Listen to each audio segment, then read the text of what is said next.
Magandang araw sa inyong lahat. Ako si Maria Shanaren Ay Poblete. At ngayon, pag-uusapan natin ng naganap na outreach program sa Missionaries of Charity for Elders in Tayuman, Tondo, Maynila noong ika-9 ng Abril, nitong Huwebes lang.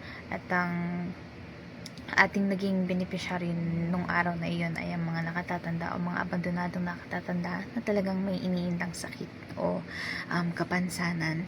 At ang naging layunin naman ng programang ito ay hindi lang para makumpleto yung course requirements namin, but rather makapag-abot kami ng tulong na bukal sa aming mga puso. At ang nakakatuwa pa riyan ay hindi lang kami yung nakapagbigay ng serbisyo, ngunit nakatanggap din kami ng serbisyo mula sa kanila. At yan ang pag-uusapan natin ngayon. Bagaman hindi namin nagawa yung ang aming programang inihanda para sa kanila, nakakatuwang isipin na yung mga nilipon namin na donasyon para sa kanila ay naiabot namin.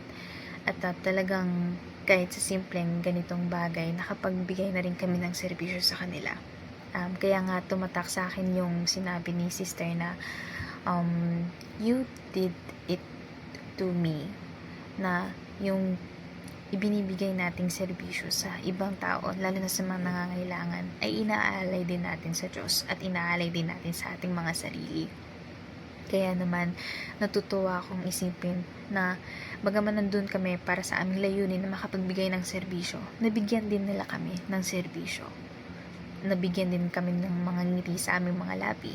At higit pa riyan, tuwang-tuwa ako na pagpasok namin doon, pagkakita namin sa kanila habang sila'y kumakain ng sama-sama, kinantahan nila kami ng Happy welcome to you, Happy welcome to you. And nakakatuwang isipin na bagaman meron silang mga iniintang sakit o karamdaman, hindi yun naging hadlang para maging masaya sila sa pagdating at sa pakikipagkikita namin. At simula nun, hindi ko mapigilan ang aking sarili na makaramdam ng kalungkutan at mapaluha, dahil bahagyang nakikita ko sa kanilang mga mukha na itong mga taong ito, sila yung nagkaroon ng matinding pangangailangan, ngunit sila rin ay napag-iwanan. Kaya naman sobrang natutuwa ako, no? Lalo na nung nakita ako ni sister at tinanong niya ako, what happened? Like, parang tinatanong niya ako bakit ako umiiyak, pero hindi ko siya direktang masagot. Ngunit ang sagot ko ay talagang natutuwa ako na nakikita ko pa rin, nakikitaan ko pa rin ng pag-asa. Lalo na sa mga institusyon na katulad ng Missionaries of Charity for Elders, na bubuhayin natin at bibigyan natin ng pagkakataon ang mga taong ito na magkaroon ng kalinga, aruga at pagmamahal na ipinagkait na sa kanila. At dahil yan, mas napag-igting sa akin yung mga pagpapahalaga ng pananampalataya, ng pagmamahal at ng serbisyo. Itong tatlong to, sila yung naging angkla ng aking pagpapahalaga, lalo na sa mga panahong iyon. Lalo kong na-realize na mahalagang magkaroon din ako ng pananampalataya sa Diyos at sa mga tao na may kakayahan sila magmahal at magbigay ng serbisyo at tulong. At ganoon din ako. Kaya naman, naunawaan ko at talagang natutunan ko na ibigay at ialay ang aking sarili sa kanila, dahil ito ang aking paraan ng pagpapakita ng pagmamahal at ng pananampalataya. Kaya naman sa programang ito, natutunan din namin ng aming grupo na pahalagahan ang isa't isa, dahil lang katotohanang pumapalibot sa pamilya at sa lipunan ay ang pagpapahalaga.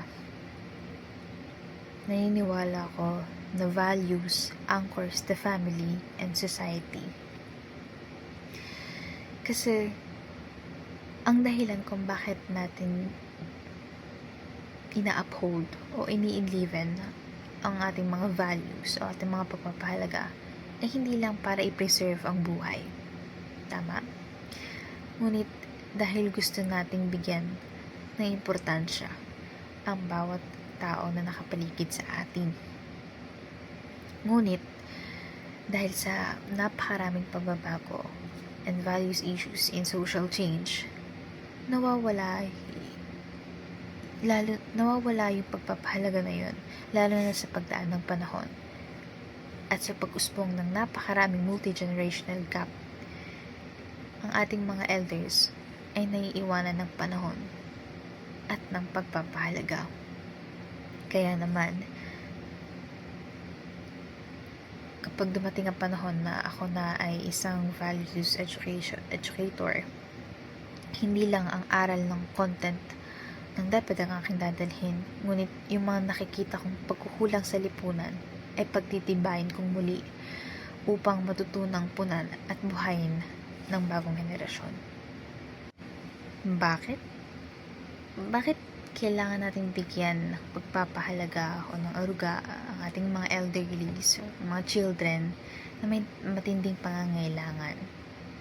Nais ko lang sanang sabihin na simulan din natin sa tanong na paano.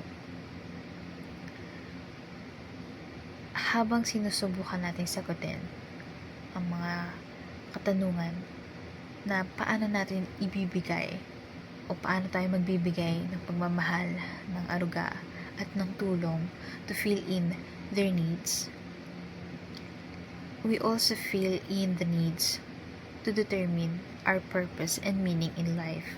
Dahil habang natututunan natin hubugin ang ating sarili na may layunin, na may purpose at pagpapahalaga, na ipamalas din natin ito sa loob ng ating pamilya at sa lipunan.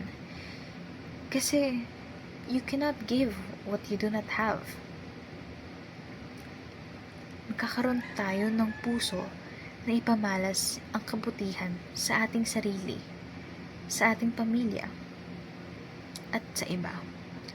Dahil doon, ang puso na may laman ng kabutihan ay nagiging tahanan para sa mga nawalan.